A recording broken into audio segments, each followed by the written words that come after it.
Sandwich. Gawa ko kanina. Tama ba?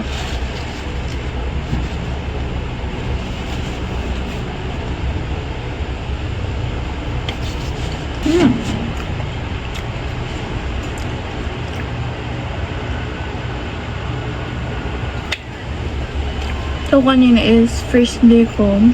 And ang first subject namin is ang ethics. Then, supposedly, 8:30 to 10.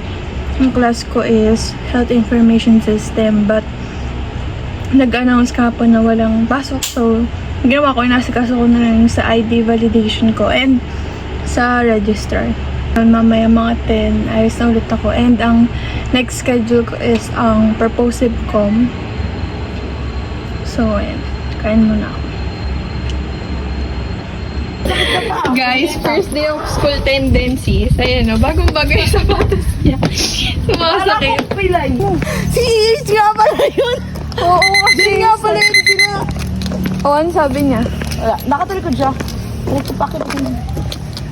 Naalala ko ng first day of school ko din ng first day.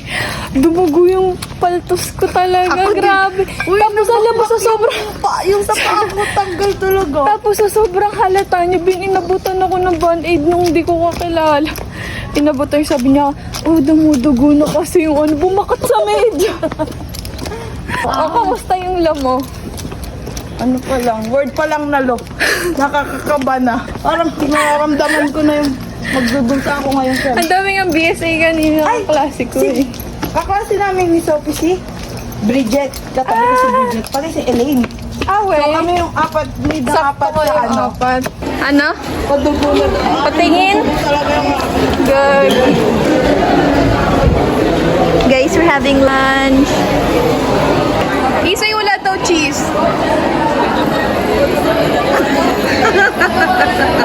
Bakit yan? Saan? Take rin namin. Sabi nga. Akala niya guys may cheese yun. Kasi sabi nito may cheese daw. Cheese Wait talaga itong AUP. Mas masarap pa tinapay dun sa baker sa gilid namin. Ano ba first sub mo? Ethics.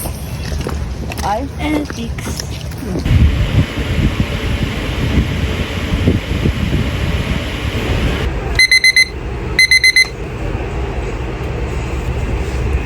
Retouch.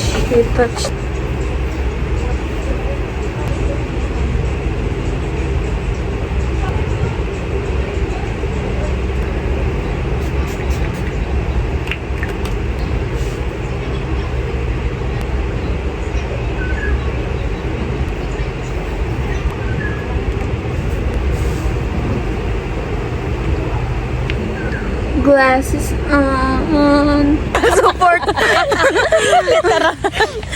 Guys, nananakit yung paa niya. Para ako dito, alam mo yung lasing na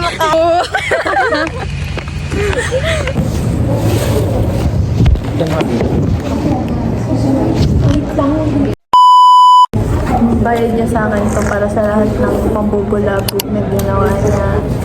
Pagpapainit. Taro, uy, i-message mo na.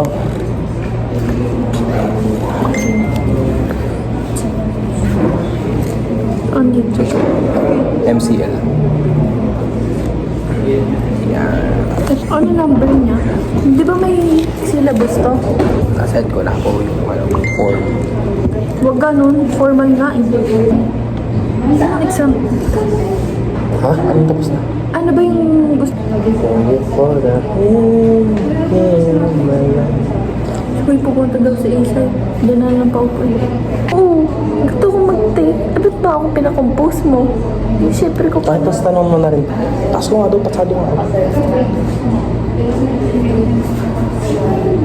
Possible to be my grade to be C+.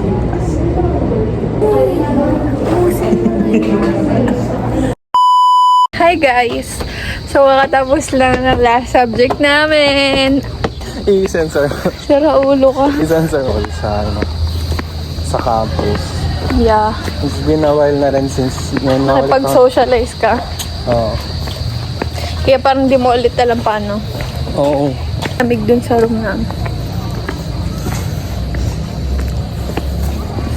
Dapat kasi di ka na nag-shift eh.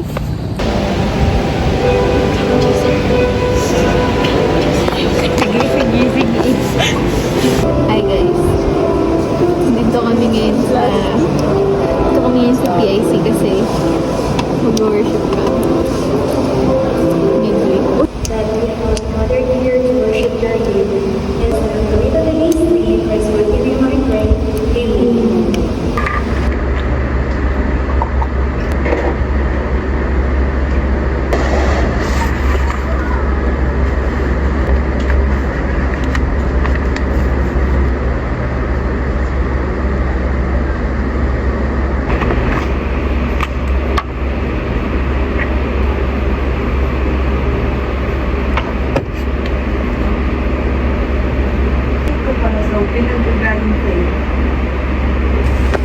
Hi guys! Good morning!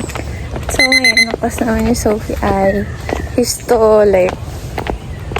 Alam ba, nagito na itsura natin ang inters? Nakabahan ako, puro majors today. Oo, ako din eh. Tapos isang minor sa akin.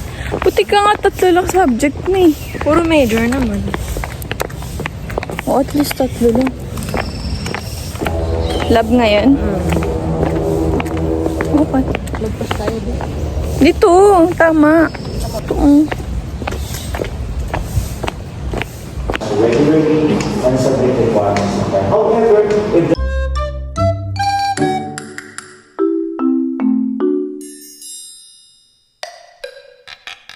Hi guys!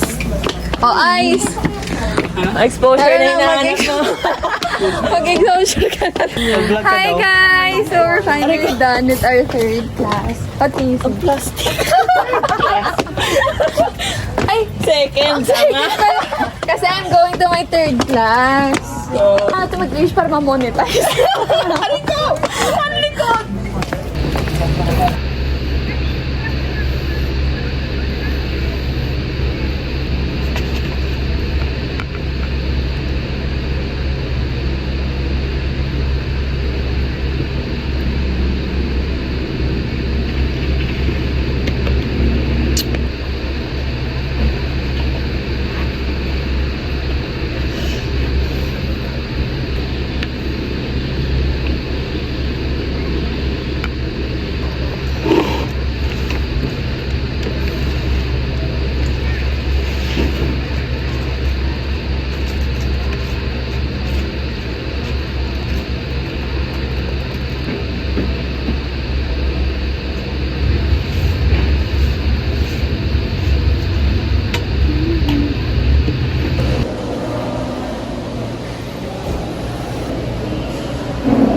Ang aming peanut butter na galing sa bakery ng aming kapitbahay.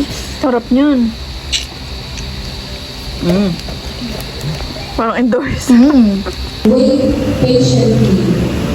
Patience is another virtue that is hard to develop.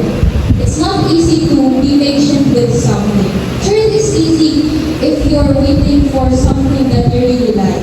But if you're waiting for something that you don't like, it's very hard to be patient. But in Psalms 37 verse 7, we are instructed, be still in the presence of the Lord and wait patiently for Him. talaga itong electric fan na to. Dapat hindi siya nakatutok sa akin eh. Dapat nakatagilid siya eh. Hindi naka-side view ang puti.